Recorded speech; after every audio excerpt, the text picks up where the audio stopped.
del Instituto Colombiano de Derecho Procesal y del Instituto Iberoamericano de Derecho Procesal, director de la revista del Instituto Colombiano de Derecho Procesal y director de las Escuelas de Actualización Jurídica.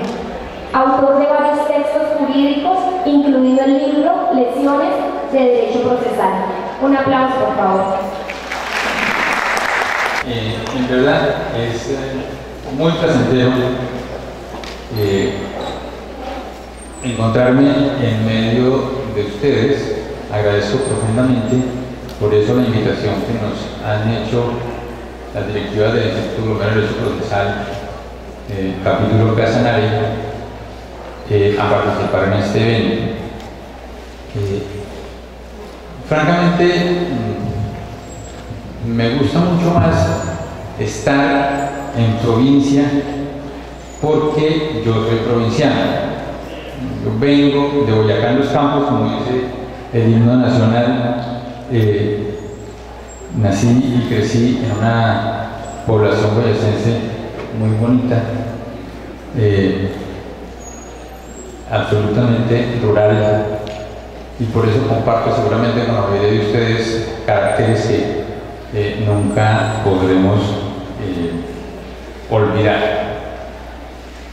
Escogí para hablar esta tarde del tema del proceso ejecutivo porque en toda mi trayectoria profesional he notado que es de las principales preocupaciones que tiene la población abogadil y también la gente, los ciudadanos, ¿no?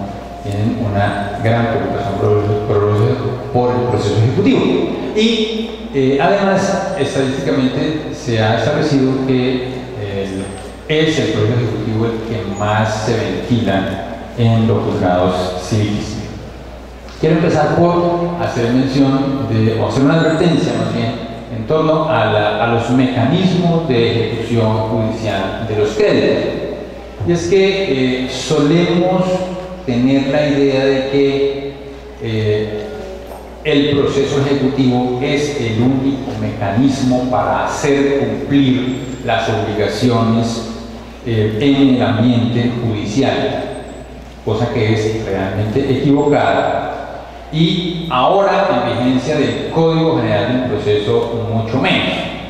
Hay una buena cantidad de mecanismos de ejecución judicial previstos en el Código General del Proceso que no corresponden a lo que se conoce como el típico proceso ejecutivo. No más piensen en esto: proceso de entrega por el traente al cliente. ¿Qué es eso? Está clasificado entre los procesos de conocimiento, pero realmente no es un proceso de conocimiento, es un proceso ejecutivo. Tan es así que para que usted arranque con un proceso de entrega por el traente al cliente necesita un documento que generalmente es la escritura pública, en donde conste la obligación en forma expresa y clara, y además que sea exigible. Tiene que haber un título ejecutivo. En el proceso, que el proceso de expropiación, por ejemplo, que es, si no un ejecutivo, realmente lo que se busca es hacer cumplir una obligación, que es la de entregar un bien que ha sido expropiado. Pero además de eso, la mayor parte de las obligaciones derivadas de las providencias judiciales se ejecutan en el mismo expediente, se hacen en el mismo expediente sin necesidad de un proceso ejecutivo propiamente dicho. Hoy en día lo son no solamente las condenas, como antiguamente sucedía, sino lo son todas las obligaciones que hayan sido establecidas y liquidadas en un proceso. Todas, porque la norma que está en el Código General del Proceso, que se refiere a la ejecución de providencias judiciales, pues se refiere a todas las obligaciones, lo dice con plena claridad, todas las obligaciones que hayan sido liquidadas o establecidas en el proceso. Se pueden hacer efectivas en el mismo proceso sin acudir a un proceso ejecutivo separado. No quiere decir que no exista la necesidad de obtener a veces copias de providencias judiciales para ejecutar por separado. Sucede cuando se trata de providencias judiciales emitidas en procesos que no son civiles, por ejemplo en procesos penales. En esos casos, las providencias judiciales que contienen la obligación expresa y clara, y en el momento en que sea exigible, es necesario hacerla efectiva a través de un proceso ejecutivo ante el juez civil, y para eso sí necesitamos obtener las copias correspondientes de las decisiones para llevarlas al proceso, para promover el proceso ejecutivo con ellas. Cuando eso sucede, valga la pena anotar, ya no se requieren las formalidades que antes exigía la ley para constituir el título ejecutivo mediante esas copias de providencia.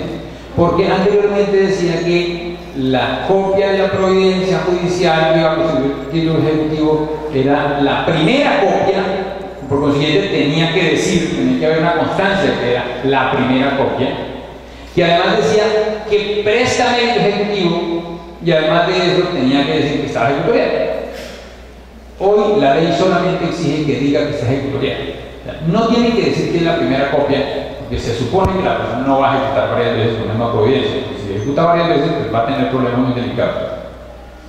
Y además de eso, no tiene que decir que es auténtica, porque se presume la autenticidad de todos los documentos, no necesitamos que lo diga de esa manera. Y no tiene que decir que presta mérito ejecutivo, porque el mérito ejecutivo se deriva del contenido de la providencia misma, de la exigibilidad de la obligación. De manera que lo único que tiene que decir la copia es que se trata de una providencia debidamente ejecutoria. Bien, es importante mencionar que el proceso ejecutivo guarda una estrecha relación con una situación que vivimos los colombianos, en la desigualdad social, a la que hacía referencia el profesor Melo Parra esta mañana. Infortunadamente, cuando uno toca el proceso ejecutivo, por lo regular encuentra un enfrentamiento entre los dueños del poder económico y las personas desposeídas generalmente, o que van a terminar siendo desposeídas. Encuentra uno el dolor que produce esa desigualdad social. Esa desigualdad social que muchos hemos vivido. Yo, muy joven, percibí esa desigualdad social en forma muy clara. Noté, para darles un ejemplo, noté que los adolescentes contemporáneos míos pudieron pasar buena parte de su tiempo entretenidos en casas de citas, mientras yo permanecí mi adolescencia en una casa de paja.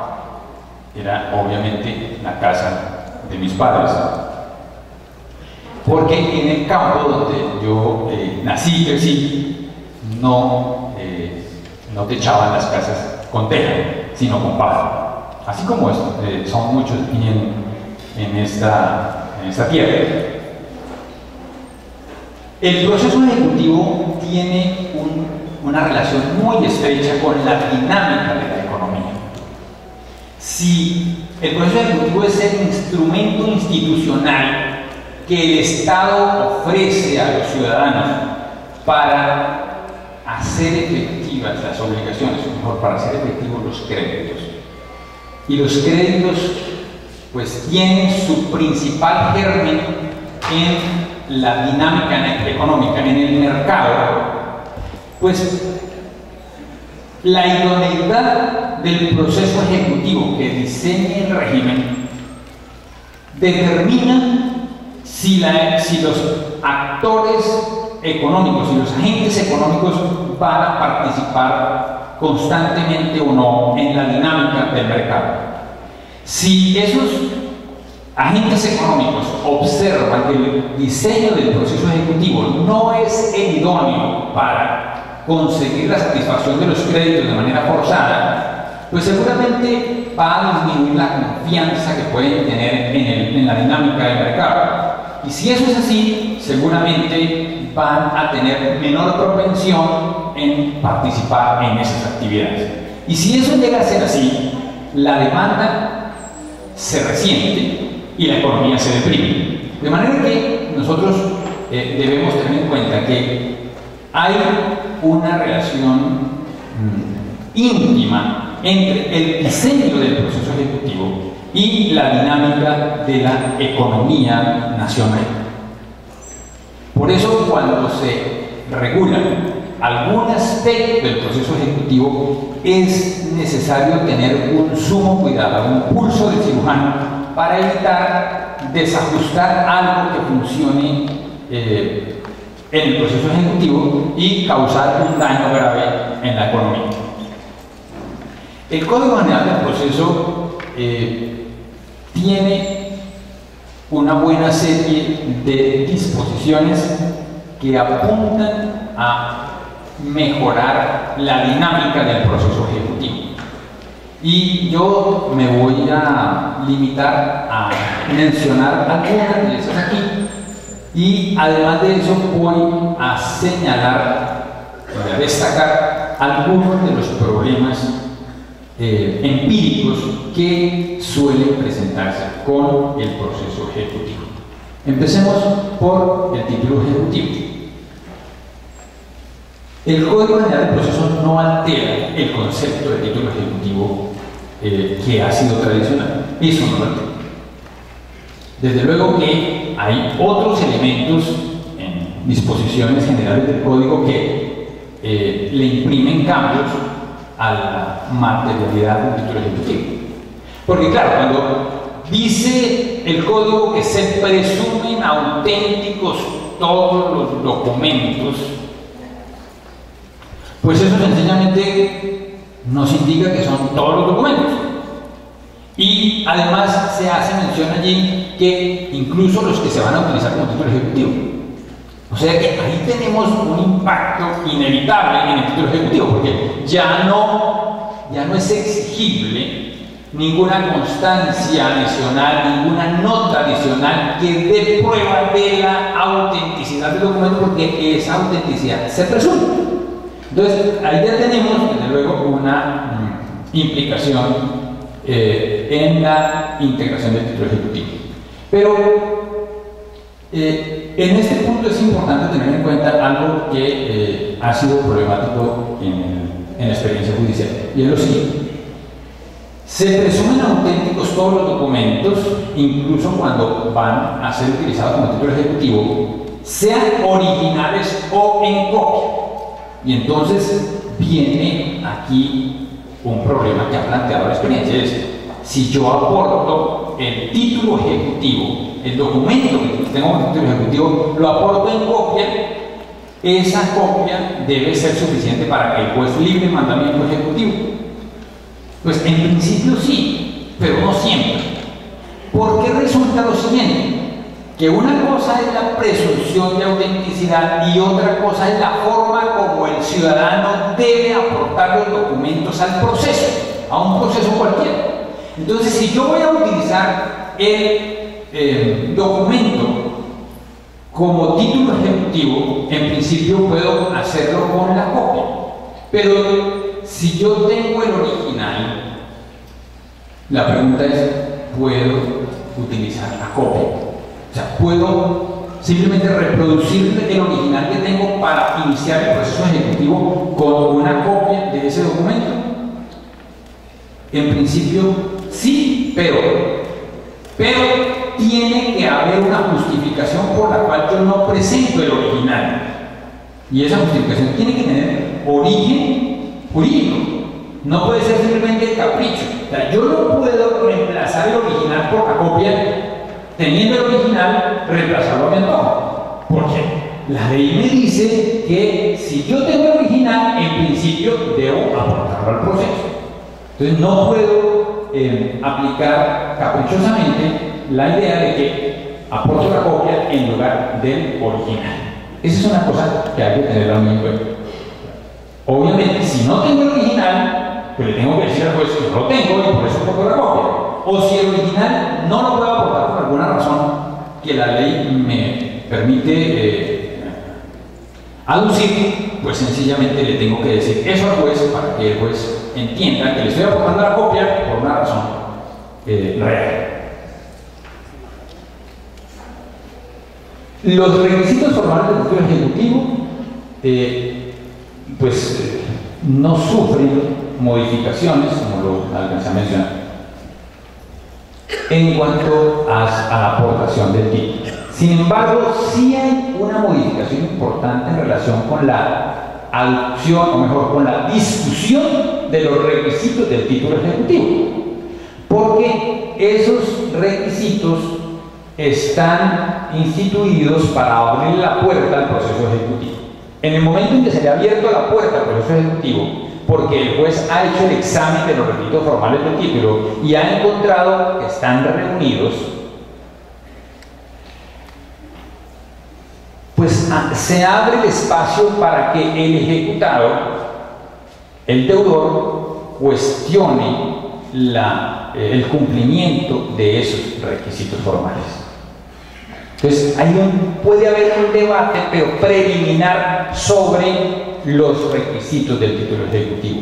No se puede esperar etapas posteriores para discutir los requisitos del título ejecutivo.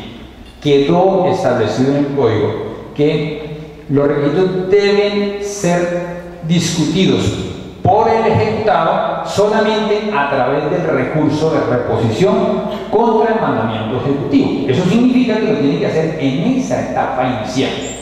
Y además quedó definido que el juez tampoco puede hacer alusión a la falta de requisitos del título ejecutivo después de que ha resuelto el recurso de reposición contra el mandamiento ejecutivo, o si no hubo recurso, después de haber librado el mandamiento ejecutivo. O sea, el juez tiene una primera oportunidad de examinar los requisitos. ¿Cuál es esa oportunidad? Cuando libra el mandamiento ejecutivo, porque si no están reunidos los requisitos, pues sencillamente libra el mandamiento ejecutivo. Pero si ya lo emitió, es porque ya hizo el examen y encontró que están reunidos. Ese ya fue el juicio de valor que emitió el juez. Y tiene una segunda oportunidad solo si el ejecutado interpone recurso de reposición con el mandamiento ejecutivo, aduciendo que no están cumplidos los requisitos formales. El ejecutado tiene esa oportunidad, el recurso de reposición con el mandamiento ejecutivo, no otra. Y entonces, a partir de ahí, se ha discutido por algunos que el código redujo la defensa del ejecutado. Y realmente no es que el código haya reducido la defensa del ejecutado, es que le puso orden a la defensa del ejecutado.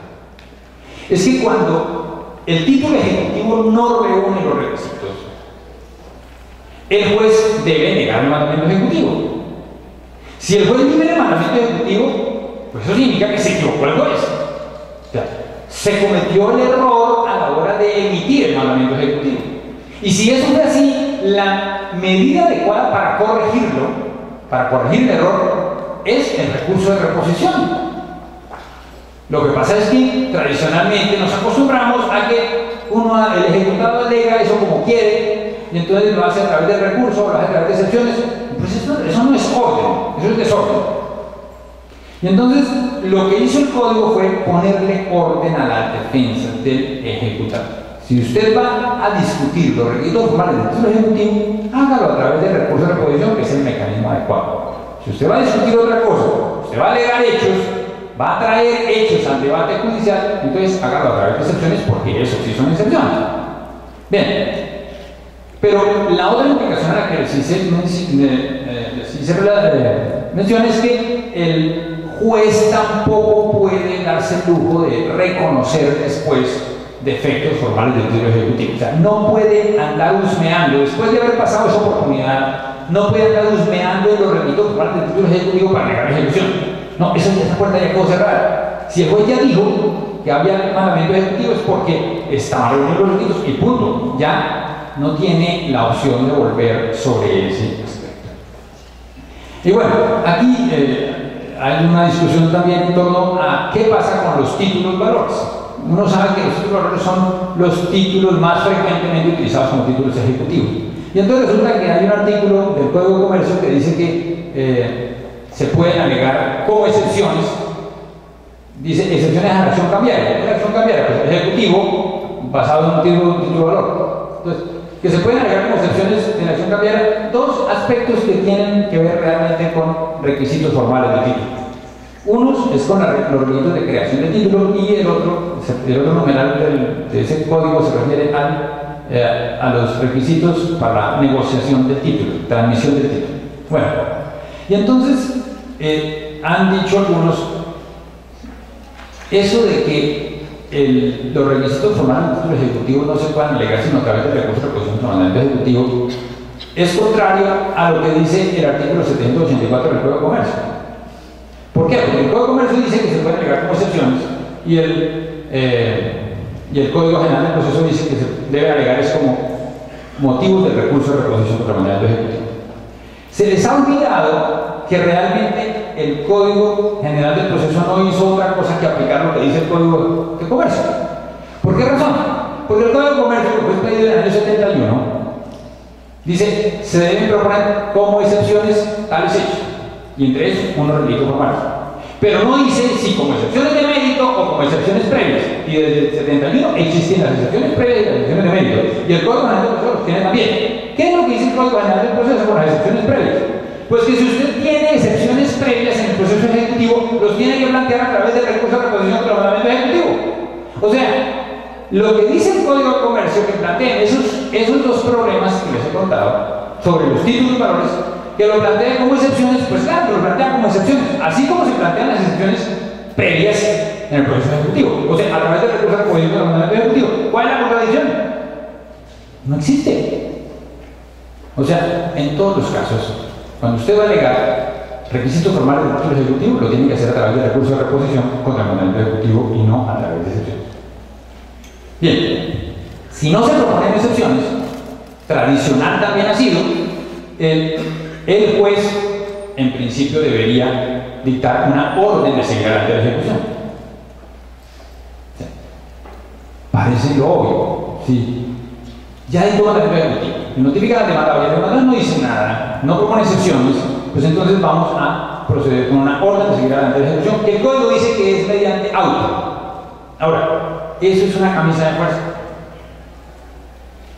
Pues es una camisa de fuerza si lo miramos desde la perspectiva de los requisitos formales del título ejecutivo, pero no es una camisa de fuerza si lo miramos desde otras perspectivas. Por ejemplo, si después de ejecutoriar el mandamiento ejecutivo, el juez advierte que definitivamente es ostensible la falta de legitimación en la causa del demandante o del demandado, porque el que está ejecutando no es el acreedor, es otra persona, o el que aparece como demandado no es el deudor, una persona completamente ajena, pues sencillamente el juez tiene que reconocer que falta legitimación en la causa y no puede seguir adelante la ejecución.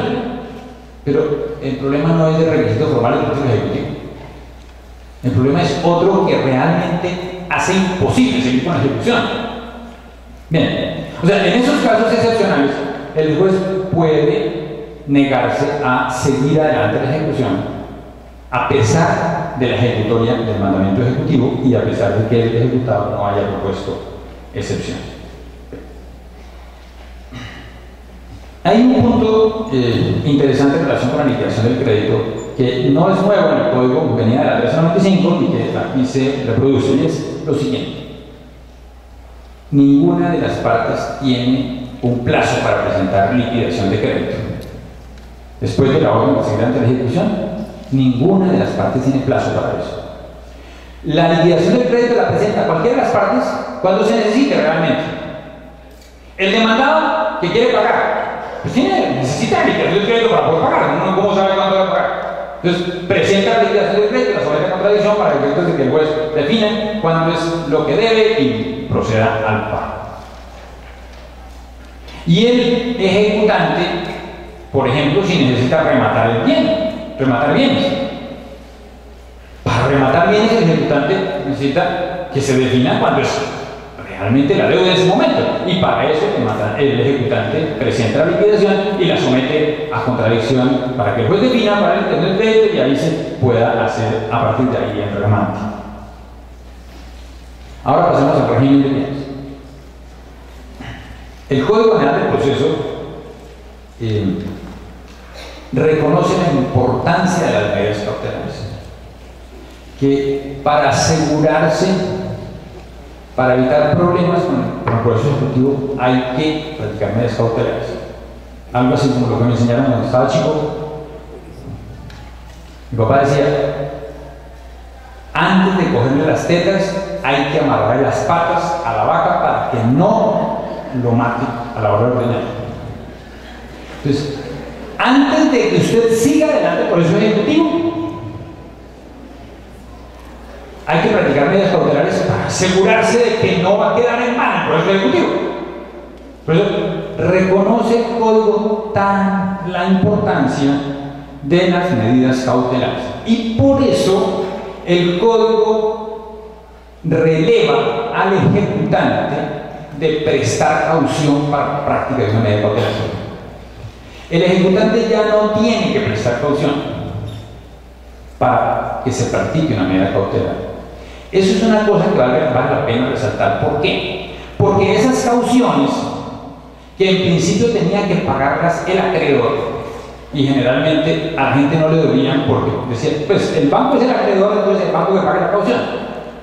Lo que no se daban cuenta es que finalmente el que pagaba la caución no era el banco, era el deudor, porque eso iba a pagar costas, y las costas les cobraban al deudor. Entonces, el proceso se encarecía a favor de las aseguradoras gracias a que había que prestar caución para practicar medidas cautelares. Y esas cauciones jamás se hacían efectivas.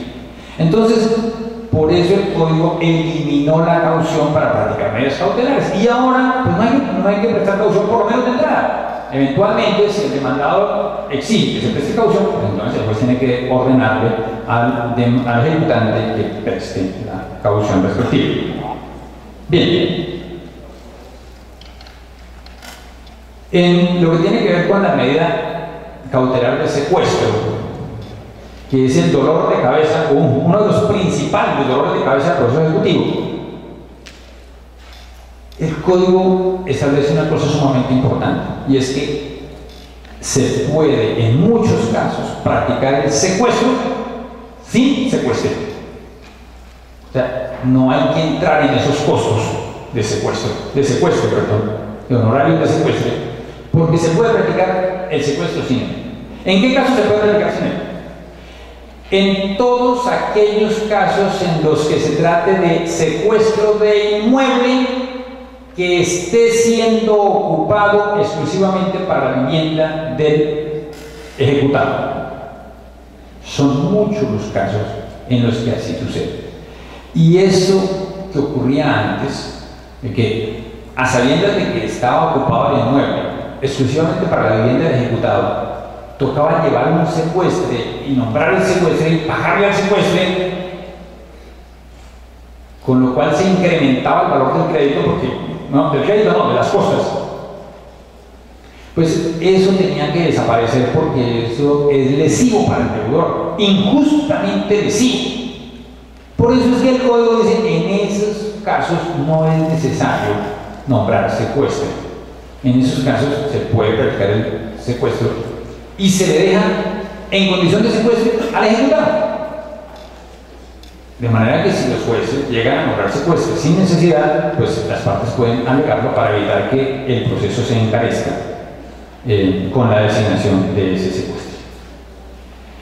El otro caso, o la otra hipótesis en la cual se prescinde del secuestro es cuando se trata de vehículos automotores, otro dolor de cabeza en todo el país. Si vamos a secuestrar vehículos automotores, realmente conseguir alguna seguridad de que en manos del secuestro el vehículo automotor pueda mantenerse es un milagro. De manera que lo que hizo el código fue tomar esa realidad y ponerle un remedio que, aunque a muchos no les parezca muy bonito, pues realmente es mucho más útil de lo que está. Y es que el acreedor puede ofrecer una garantía para quedar como depositario del vehículo automotor. Y en esa medida no se tiene que nombrar secuestre, no se generan los costos y no se corre el peligro de que el secuestre dañe o desaparezca el vehículo automotor. Y entonces así sí podemos garantizar que los vehículos automotores que se secuestren van a servir de respaldo al crédito que se está cobrando en el proceso ejecutivo. Ahora, el secuestro, en los demás casos que hay que designarlo, es un auxiliar de la justicia que está acreditado como tal porque ha debido prestar una caución antes de ser sujeto de la licencia de secuestro. Solo se le expide licencia de secuestro por el Consejo de la Judicatura a aquellos que hayan prestado una garantía, y esas garantías son significativas hoy en día. En Bogotá por lo menos son de 400 salarios mínimos legales, algo así como 340 millones de pesos. O sea, realmente que una persona sea incluida en el listado de secuestros en el país implica que ha prestado una garantía importante, y esa garantía le sirve de soporte a las partes, tanto al ejecutante de que efectivamente los bienes van a ser cuidados, como al ejecutado de que no se le van a perder sus propios bienes que lo van a afectar con una medida cautelar. Y en esa medida pues pueden contar con la seriedad del secuestro. Infortunadamente, por una norma que había en el Código de Procedimiento Civil que exigía que el juez le ordenara al secuestro prestar caución cada vez que hiciera una diligencia, claro, porque el régimen era distinto. Los jueces en muchos casos se acostumbraron a exigir esa caución y todavía no han dejado de exigirla. Me he enterado que siguen exigiendo en los secuestros que presten una caución por cada diligencia. Eso ya no existe. No tiene una norma como soporte porque la norma quedó derogada, y además de eso es que la garantía está prestada por anticipado para que obtengan la licencia como secuestro. Bien, en el avalúo de los bienes el código introdujo una modificación que no sé si algunos se habrán dado cuenta en materia de inmuebles, porque en la legislación que venía vigente desde el año 2003 se decía el avalúo de los bienes inmuebles es el avalúo catastral aumentado en el 50%. Y el avalúo de los vehículos automotores, perdón, la modificación en vehículos automotores. El avalúo de los vehículos automotores será el avalúo oficial o el de una revista, una publicación especializada, ese avalúo aumentado en un 50%. Entonces, claro, en materia de inmuebles, eso es obvio, porque los inmuebles, pues el avalúo catastral no siempre es el adecuado, generalmente es más bajito, y además los inmuebles se van valorizando permanentemente. Pero en materia de vehículos automotores la cosa es al revés. Los vehículos automotores, en el momento en que se secuestran, tienen un precio, y a medida que pasa el tiempo, lo van perdiendo. Entonces, pues eso inducía a que muchas veces no se podían rematar los bienes porque los avalúos para el juzgado eran muy superiores al avalúo comercial, y la gente no va a participar en un remate donde le van a valer más los bienes en el remate que en el mercado. Entonces, por eso dificultaba los remates de los vehículos automotores. ¿Qué hizo el código? Dijo, los inmuebles van a seguir valorándose así, avalúo catastral aumentando un 50%, y los vehículos automotores es el avalúo oficial, punto, sin aumento. Eso para poder atraer realmente a postores a las diligencias de remate. Para la diligencia de remate se establecieron reglas muy parecidas a las que venían con la ley 1395, de tal manera que se trate de garantizar la transparencia del remate. Pero obviamente eso depende en últimas del funcionario judicial. Porque no sé por qué razón, realmente no he entendido, por qué los jueces o por qué algunos juzgados no se esmeran por asegurar la transparencia del remate, que es muy fácil hacerlo. Y en lugar de eso, lo que hacen es como mostrar esmero por ocultar el remate. Entonces, llegan las propuestas en sobre cerrado y en lugar de mantenerlas en un lugar visible al público, se las llevan y las guardan, quién sabe dónde, mientras se vence el término para cerrar la licitación. Y uno, ¿qué sabe? El público, ¿qué sabe qué pasó con esas ofertas mientras tanto?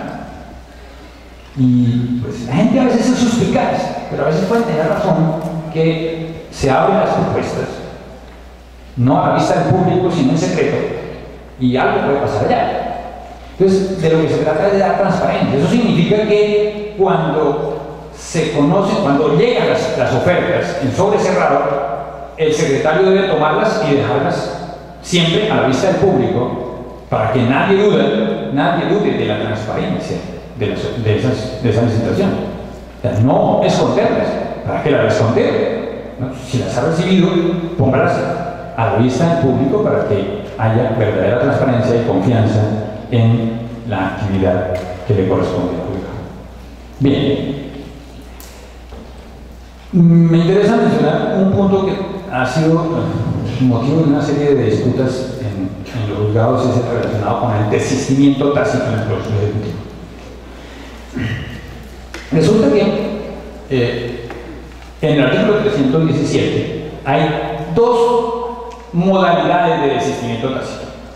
Una que coincide con el desistimiento tácito de la ley 1194 del 2008 y otra que coincide que se parece más bien a lo que antes era la prevención, pero aplicada al proceso ejecutivo que antes no se aplicaba.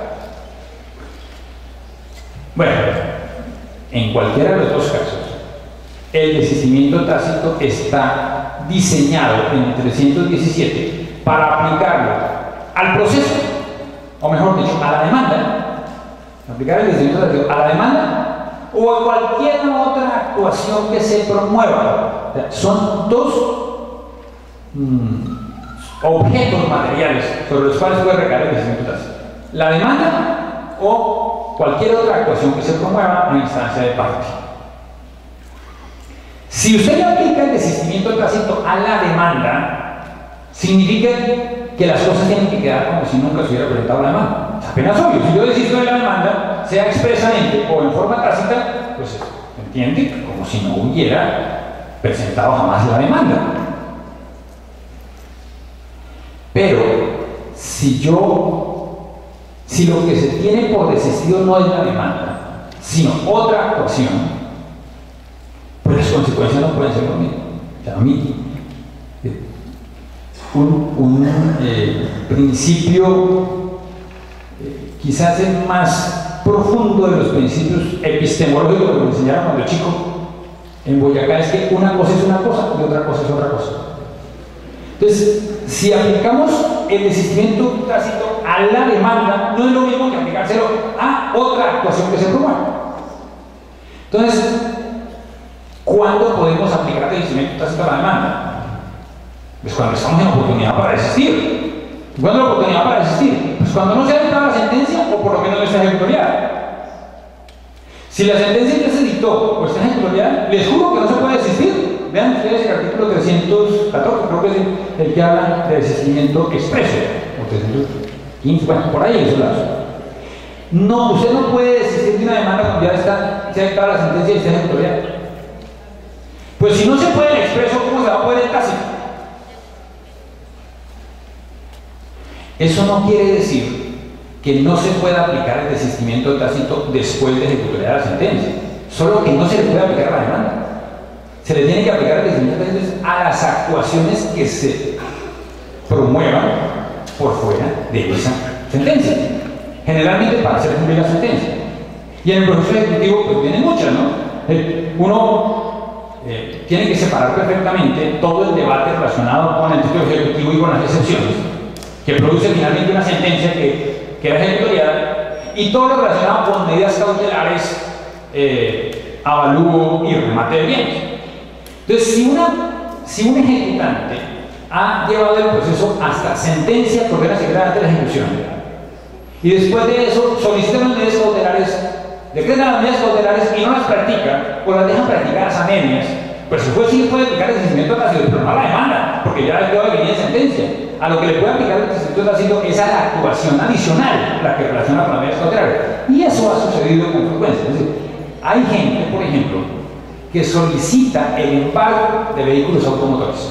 Entonces, embarga los vehículos automotores, pide la aprehensión del vehículo automotor y después no hace nada por practicar el secuestro. ¿Por qué no hace nada por practicar el secuestro? Porque ya sabe que le van a plantear una oposición en la línea de secuestro. Y deja al pobre afectado ahí colgado. Eso de mantenerse es grave. Por eso es que para casos como este, el juez puede decir, lo requiere para que avance. Si no avanza usted en la práctica de la medida cautelar, le tengo por desistidas las medidas cautelares y se la levanta. Y eso pues tiene unos efectos importantes en la práctica en contra del ejecutante.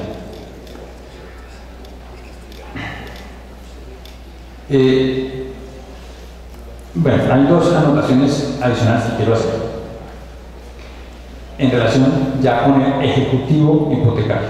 Y ahí yo voy a robar unos minutos al doctor Villamil. Bueno, ustedes saben. Lo primero es lo siguiente. El Código General del Proceso solo tiene un proceso ejecutivo. Ya no existe ejecutivo singular y ejecutivo hipotecario. Eso desapareció. Aquí se diseñó solo un proceso ejecutivo, porque en esto sí logramos unificar procedimientos que eran un objetivo original de la redacción del Código General del Proceso. Ya no hay esa duplicidad de trámites. Eso no quiere decir que se hayan disminuido las prerrogativas de los acreedores hipotecarios. No, esas prerrogativas vienen de la ley sustancial y se mantienen íntegramente en el Código General del Proceso para hacer la realidad ahí en ese proceso ejecutivo único. Pero eso significa que ya no hay un proceso ejecutivo que deba terminar sin el pago. El proceso ejecutivo único establecido en el Código quedó hecho para que se pague. Y no se debe terminar, en principio no se debe terminar, sino cuando esté satisfecho el crédito. Y cuando esté satisfecho el crédito es cuando esté íntegramente satisfecho el crédito. De manera que si en ese proceso ejecutivo se ha perseguido el bien hipotecado y ese bien hipotecado no alcanza, al ser rematado, no alcanza para cubrir todo el crédito, pues el ejecutante puede pedir el embargo y secuestro de otros bienes del deudor. ¿Por qué? Porque ya el proceso ejecutivo hipotecario que estaba hecho exclusivamente, que originalmente en los años 70 se había hecho exclusivamente para hacer realidad la garantía hipotecaria, ya no existe. Ahora el ejecutivo es para pagar la totalidad del crédito. Entonces, si no alcanzó el dinero para pagar el total crédito, entonces el ejecutante puede embargar y secuestrar otros bienes del ejecutante. Y no hay lugar a terminar el proceso porque el ejecutante no pide el embargo inmediatamente, ¿no?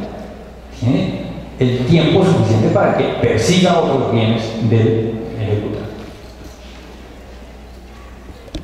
Y lo mismo puede suceder, aunque el código no lo tiene previsto expresamente, pero es apenas obvio, cuando el ejecutante ya no existen varios tipos de procesos.